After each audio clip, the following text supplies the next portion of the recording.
পরিবেশের জন্য ক্ষতিকর পলিথিন ব্যাগের বিকল্প কি হতে পারে সে চিন্তা থেকে 2022 সালে রাজশাহীর উদ্যোক্তা ইফতেখারুল হক রাজশাহী চাঁপাইনবাবগঞ্জ মহাসড়কের চাপালে ক্রিস্টাল বায়োটেক নামের একটি শপিং ব্যাগ তৈরির কারখানা গড়ে তোলেন, যেখানে ভুট্টার স্ট্র্যাচ বা ভুট্টার উপরের হলুদ অংশ ফেলে দিয়ে ভেতরের নির্যাসের সঙ্গে চুনের মতো কিছু জৈব উপকরণ দিয়ে তিনি তৈরি করেন শতভাগ পচনশীল পরিবেশ বান্ধব শপিং ব্যাগ। দেখতে স্বচ্ছ এই ব্যাগ প্রচলিত পলিথিন ব্যাগের চেয়ে বেশি ধারণ ক্ষমতা সম্পন্ন ও টেকসই। ব্যবহার শেষে মাটিতে ফেলে দিলে 6 মাসের মধ্যে তা পচে মিশে যায়।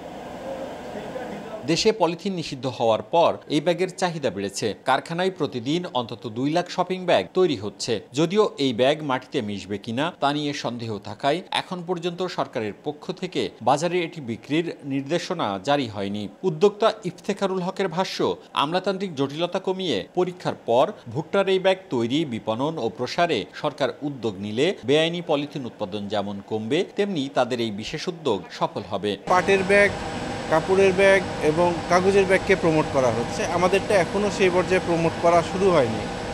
আশা করছি যে আমাদের সরকার, মাননীয় সরকারের উপদেষ্টা মহোদয়ের সাথে আমরা চেষ্টা করছি যোগাযোগ করার। উনি আশ্বস্ত করেছেন যে আমাদের সাথে বসবেন এবং আশা করছি যে বসলে আমরা অবশ্যই এটা নিয়ে একটা ভালো ডিসিশনে যেতে পারব। এখন পর্যন্ত দেশে পরিবেশ বান্ধবের সরকারি স্বীকৃতি না মিললেও ব্যাগ তৈরির উপাদান ও ব্যাগ পরিবেশ বান্ধব কিনা সেই পরীক্ষায় বিদেশে উত্তীর্ণ হয়েছে ক্রিস্টাল বায়োটেকের উৎপাদিত ব্যাগ। আমেরিকা ও ইউরোপের বিভিন্ন দেশে তা রপ্তানির প্রক্রিয়াও শুরু হয়েছে বলে দাবি উদ্যোক্তার। নেদারল্যান্ডে গেছে, ইউকেতে গেছে, তাদের সাথে কাজ চলছে, কথাবার্তা চলছে। ইনশাল্লাহ অর্ডার রিসেন্টলি আমরা পাবো।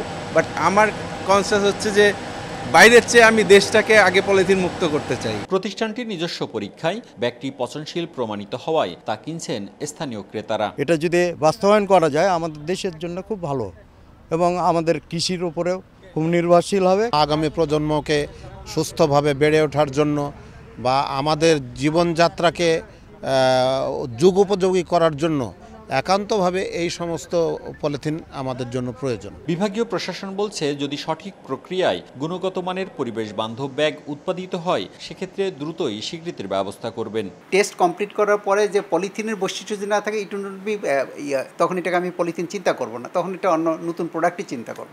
সেই পদ্ধতিতে যাবে। তিনি যদি প্রয়োজন হয় আমার কাছে যেই ডকুমেন্টগুলো হয়েছে যদি বিভাগীয় কমিশনার বরাবর একটু সাবমিট করে, আমি সরকারের তরফ থেকে, যেহেতু প্রতি বছরে আমার সরকার প্রতি মাসে আমরা মিটিং করতে যাই ক্যাবিনেটে, অর্থাৎ সরকারের কাছে মিটিং করি, আমরা সেখানে এগুলোকে অ্যাড্রেস করতে পারবো। বিভিন্ন আকারের এই ব্যাগের দাম 5 থেকে 100 টাকা পর্যন্ত।